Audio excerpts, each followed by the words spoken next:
cross back to Canberra now and catch up with the Resources Minister, Matt Canavan. Thanks for joining us, Matt. You wouldn't have wanted to be talking about your backbench colleague's future, but Gladys Liu has been caught out giving us a completely different story to the Australian public last night to the reality. That is, she has been associated with the Guangdong Overseas Exchange Association. Well, Chris, I do think there's been a little bit of over-hysteria this morning as a result of this. I think as you've outlined earlier on your show today, Gladys Liu is a new backbencher and Andrew Bolt's a very good interviewer. And, you know, it was her first time and she obviously, as she said today, wasn't completely clear with the words, but she's clarified everything in the statement this morning.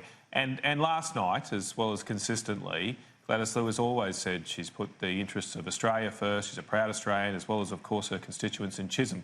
And I'm sure she's doing a good job down there. So I think we need to, you know, it's all well and good for the media to explore these issues, but we shouldn't overreact either.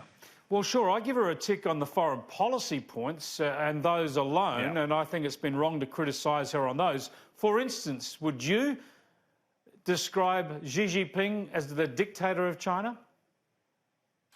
Well, Chris, what I try to do is build friendly relations with all countries around the world. That's in our national interest. Of course you do, Matt Canavan, but he's a dictator, and he's not only a dictator, but he's a dictator for life, isn't he?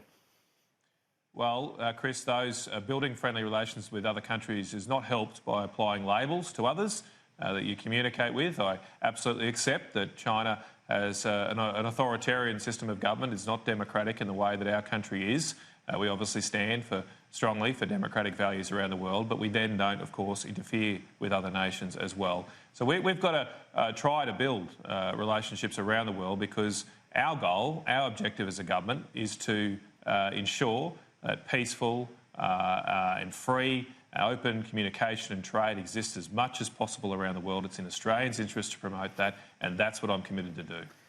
Now, the problem, though, for Gladys Liu is that she denied in a direct questions from Andrew Bolt, repeated direct questioning from Andrew Bolt about her involvement in the Guangdong or Shandong Overseas Exchange Associations. She denied any knowledge and says if she appears on a list there, they must have used her name without her knowledge. Yet in her statement today, she says she was in an honorary role with the Guangdong Overseas Exchange Association in 2011. What price should she pay for that misleading of the Australian public on such a sensitive issue? Well, Chris, as I've said, she's corrected the record as soon as possible. Now, her statement wasn't made in Parliament, but you do from time to time make incorrect statements in the Parliament. What you've got to do is go in and correct it as soon as you can, and Gladys has done that this morning, even though it was outside of those strict parliamentary requirements.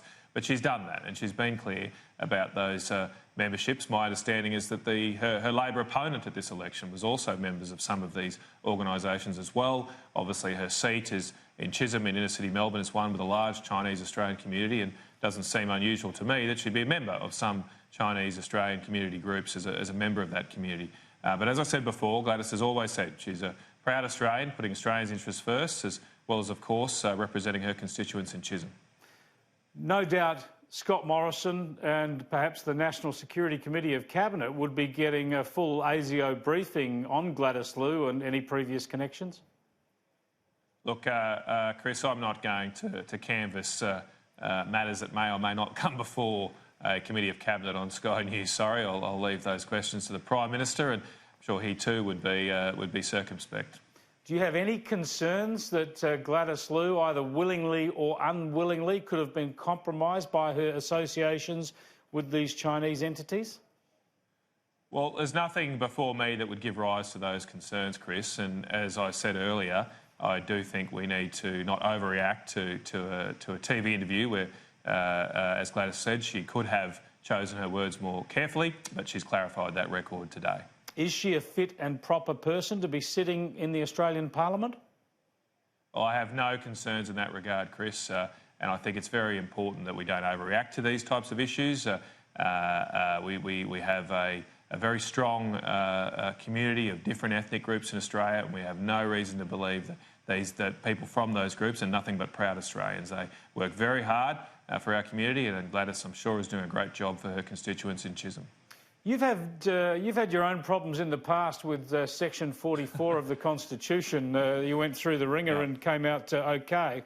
A lot of people have suggested that we should change the constitutions so that you can be a dual citizen and sit in our parliament. Cases like this demonstrate exactly why we should maintain that requirement, that you are only the citizen of one country.